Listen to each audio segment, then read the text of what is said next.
China में जो Beijing है वहां के एक छोटे से अर्बन डिस्ट्रिक्ट यानी कि चाओयोंग में 11 सितंबर 2025 की रात को एक चाइनीज सुपरस्टार की चीखें गूंज जाती हैं।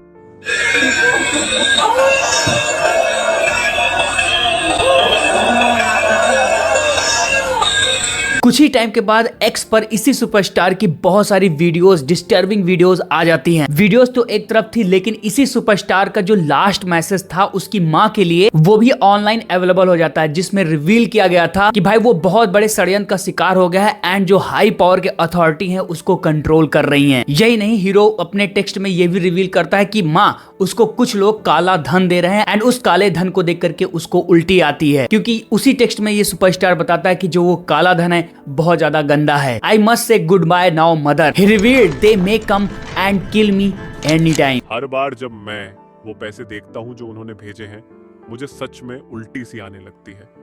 वो पैसे मेरे कमाए हुए नहीं हैं, गंदे पैसे हैं। अब मुझे अलविदा कहना पड़ेगा माँ, वो कभी भी आकर मुझे मार सकते हैं। मैं मजाक नहीं कर रहा, न ही मुझे कोई भ्रम हो रहा है। एंड चीजें भाई और भी ज्यादा सस्पिशियस हो जाती हैं जब इसी सुपरस्टार की माँ उससे मिलने के लिए उसके फ्यूनरल पे जाती है तो अचानक से गायब हो जाती है। यस, ये चीजें आपको एक क्राइम मिस्ट्री थ्रिलर मूवी की वाइब दे रहे होंगे, लेकिन भाई ये एक मूवी नहीं है बल्कि ये कहानी है एक चाइनीज सुपरस्टार की जिनका नाम था यू मैंगलोंग। एंड आज की इस वीडियो में अपन लोग इसी एक्टर की जो ट्रेजिक डेथ हुई उसके पीछे की मिस्ट्री का जो राज है उसको खोलने की कोशिश करेंगे। क्या हुआ, कब हुआ, कैसे हुआ एंड क्यों बताया जा रहा है कि यू मैंगलोंग की डेथ का जो तार है वो अंडरवर्ल्ड से लेकर के चाइना की पॉलिटिक्स तक घुसा हुआ है। सब कुछ अपन लोग आज की इस वीडियो में जानने एंड समझने की कोशिश करेंगे, इसलिए रिक्वेस्ट रहेगी प्लीज आज की इस वीडियो को अंत तक देखना। बाकी चैनल पर नए होगे, वीडियो इंटरेस्टिंग लगेगी तो सब्सक्राइब जरूर कर लेना। तो फिर चलो शुरू करते हैं सब कुछ शुरू से।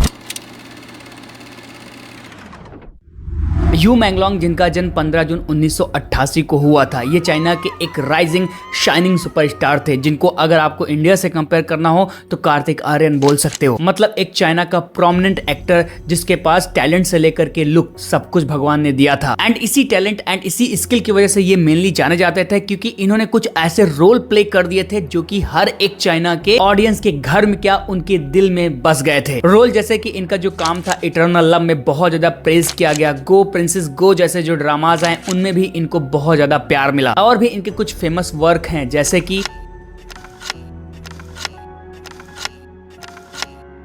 अब आपको आइडिया लग गया होगा कि 37 साल की उम्र में ही इस बंदे ने क्या क्या हासिल कर लिया था। इन्होंने अपना कैरियर शुरू किया था भाई 2007 से एसएमजी के माई शो से। बढ़ाई करने के साथ साथ जो इनका इंटरेस्ट था music and movies, web series वगैरह में बहुत ज्यादा था। एंड इसीलिए जब इन्होंने डेब्यू किया तो ये लोगों की नजर में आ गए एंड इनके जो फैंस थे वो दिन दूनी रात चौगनी, कहावत है ना, उसी के हिसाब से बढ़े। स्टारडम वगैरह इन्होंने काफी कम टाइम में ही अचीव कर लिया, क्योंकि आप सभी को पता है कि चाइनीज इंडस्ट्री में अपना नाम बनाना इस टाइम पर बिल्कुल भी आसान नहीं है। एंड जिस हिसाब से ये काम कर रहे थे उसी हिसाब से इनके ऊपर प्रेशर भी था। मतलब बताया यह जाता है रिपोर्ट्स के अकॉर्डिंग कि बंदे के ऊपर बहुत ज्यादा मेंटल प्रेशर भी था। वो लंबे समय तक सेट पे रहते, रातों रात काम करते, शूटिंग करते, जिसकी वजह से बताया यह भी जाता है रिपोर्ट्स के अकॉर्डिंग कि काफी बार इनको मेंटल इलनेस की प्रॉब्लम्स भी हुई हैं। लेकिन इतनी सारी प्रॉब्लम्स के बाद भी भाई ही was very committed to his work. यही नहीं, काम के साथ साथ वो फैमिली को भी टाइम देते थे। इवन दो जो सोशल इश्यूज होते थे चाइना में उसमें भी इनका बहुत ज्यादा हाथ रहता था। आई मीन अगर कोई डिजास्टर हो जाता था या कोई ट्रेजिक चीज हो जाती थी चाइना में तो सबसे पहले ही एलएनयू आ करके डोनेशन वगैरह करना स्टार्ट कर देते थे। मतलब लोगों के साथ काइंड रहना, उनकी हेल्प करना उनकी प्राथमिकता थी। एंड इसी सब की वजह से जो उनकी माँ थी उनको बहुत ज्यादा प्यार करती थी एंड शायद इसी की वजह से वो भी अपने माँ के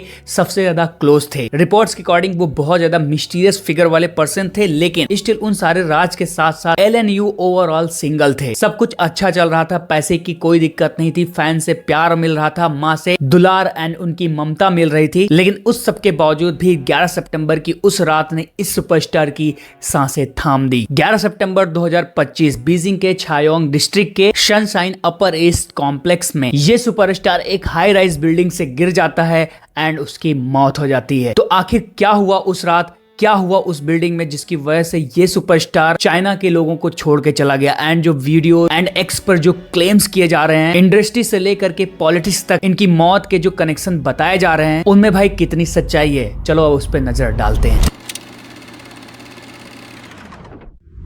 रिपोर्ट्स के अकॉर्डिंग 11 सितंबर की रात को, मतलब भाई the night before his death, LNU एक अपने करीबी दोस्त के घर पार्टी करने जाता है। वहां पर कम से कम 10 लोगों की गैदरिंग थी एंड उस पार्टी में एलएनयू के साथ साथ जो अदर लोग रहते हैं काफी ज्यादा एंजॉय करते हैं। वो सारी हरकतें ये लोग करते हैं जो कि एक पार्टी में एक बंदा या फिर बंदी करती है, मतलब सिगरेट से लेकर के वो सारी चीजें। आप समझ गए होंगे कि मैं किन चीजों की बात कर रहा हूँ। एंड रिपोर्ट्स के अकॉर्डिंग बातचीत करने के बाद अराउंड 2 बजे वो अपने बेडरूम में जाता है एंड अंदर से दरवाजा लॉक कर लेता है। एंड उसके कुछ घंटे के बाद ही उसका जो शरीर है उसकी बिल्डिंग के बाहर बंदे को दिखाई पड़ता है, जो कि वो अपने कुत्ते को लेकर के टहलने मॉर्निंग में निकला था। जैसे ही उस बिल्डिंग के सामने अपने हीरो की बॉडी उसको दिखाई पड़ती, वो फौरन ही एम्बुलेंस को कॉल कर देता है, इवन दो उसको एहसास हो जाता है कि भाई अब अपने हीरो के शरीर में कोई जान नहीं है। कुछ देर के बाद वहां पर कुछ और लोग इकट्ठा होते हैं एंड उसके बाद वो सब मिलकर के पुलिस को भी आगाह कर देते हैं। पुलिस आती है, बॉडी लेकर के जाती है, लेकिन उसके बाद भाई इंटरनेट पर जब ये न्यूज फटती है, देन उसके बाद शुरू होता है एक्स से लेकर के अदर सोशल प्लेटफॉर्म पर षड्यंत्र का जाल। मींस इंटरनेट पे न्यूज सर्कुलेट होने लगती है एंड लोग अपने अपने हिसाब से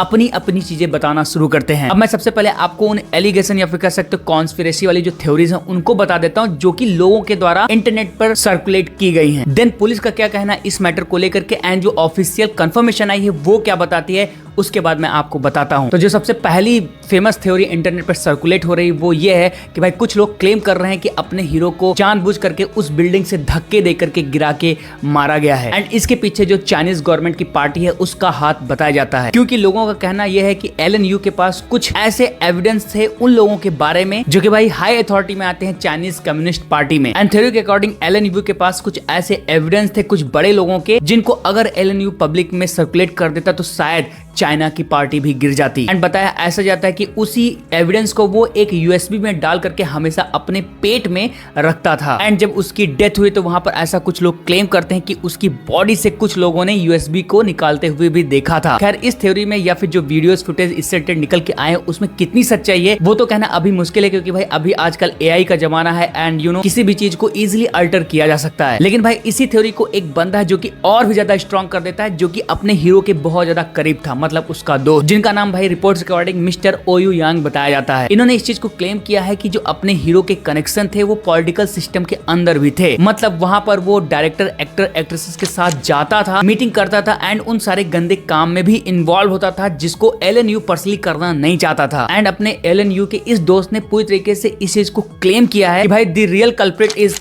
द सीसीपी, मतलब चाइना की जो कम्युनिस्ट रूलिंग पार्टी है वो, उसी की वजह से अपने हीरो की जान गई है। दूसरी थ्योरीज और भी हैं जो कि इस तरफ इशारा करती हैं कि जो अपना हीरो था उसके दोस्तों ने उसके साथ गलत किया, वहां पर उन लोगों ने उसको ड्रग्स एंड मारपीट करने के बाद खिड़की से ढकेल करके उसकी जान ले ली। मतलब सारी जो चीजें थी दोस्तों की थ्रू की गई, फोर्सफुली की गई एंड नशे की हालत में की गई। एंड ऐसे भी कुछ क्लेम्स किए जाते हैं कि जो ये पार्टी हुई थी पूरी तरीके से नई थी, मतलब सब खड़ंगे होकर के वहां पर पार्टी कर रहे थे एंड इसी चीज को लेकर के जब कुछ चीजें बाहर आई तो हड़बड़ी में बोलते ना कि गड़बड़ी हो जाती है, वैसी वाली सिचुएशन की वजह से जो एलएनयू है नशे की हालत में फॉल कर गया। ये भी क्लेम किया जा रहा है कि उस पार्टी में 16 से 17 ऐसे लोग थे जो कि इंडस्ट्री के जाने माने चेहरे थे, मतलब एक्टर से लेकर के फिल्म डायरेक्टर, प्रोड्यूसर, ऐसे भी लोग उस पार्टी में थे जो कि चाइना की एंटरटेनमेंट इंडस्ट्री में पूरी तरीके से हैवली इन्वॉल्व थे। खैर जो ये सारी थ्योरीज अभी तक क्लेम की जा रहे हैं, जो इंटरनेट पर लोग बता रहे हैं या एक्स पर जो चीजें निकल के आ रही हैं, उन पर भाई मैंने बहुत ज्यादा रिसर्च किया, लेकिन अभी तक कोई भी ऐसी ऑफिशियल कंफर्मेशन नहीं पुलिस डिपार्टमेंट की तरफ से या फिर ऑफिशियल जो उनकी एजेंसी है उन सब की तरफ से इस चीज को नहीं किया गया है। मींस जो मेन रीजन है अभी तक पूरी तरीके से शैडो में ये चीज नहीं पता चल पाई कि एक्चुअली में एलएनयू की जो डेथ है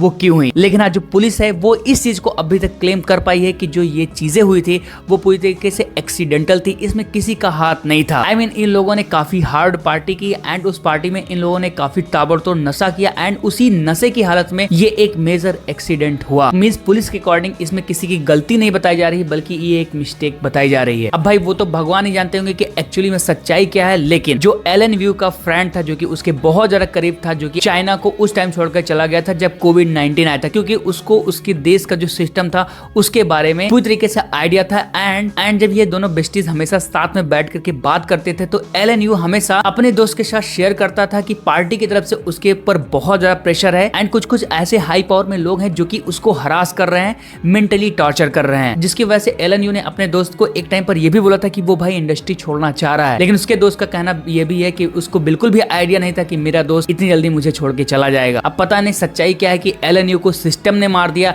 या फिर कोई और राज था, लेकिन इस केस के आने के बाद एक चीज जरूर क्लियर हो गया कि भाई इंडस्ट्री कोई भी हो, वहां पर पॉलिटिक्स से लेकर के अंडरवर्ल्ड से लेकर के जो गंदी चीजें होती हैं वो पूरी तरीके से इन्वॉल्व रहती है, फिर चाहे वो साउथ की इंडस्ट्री हो, बॉलीवुड की इंडस्ट्री या फिर कोरियन हो या फिर हॉलीवुड की हो। हर इंडस्ट्री में कुछ ऐसी हाई पावर्स हैं जो कि इंडस्ट्री को पूरी तरीके से कंट्रोल करती हैं। एंड जब सुशांत सिंह राजपूत जैसे एक्टर्स या फिर एलन यू जैसे एक्टर्स चीजों को संभाल नहीं पाते तो उनके पास एक ही ऑप्शन बचता है।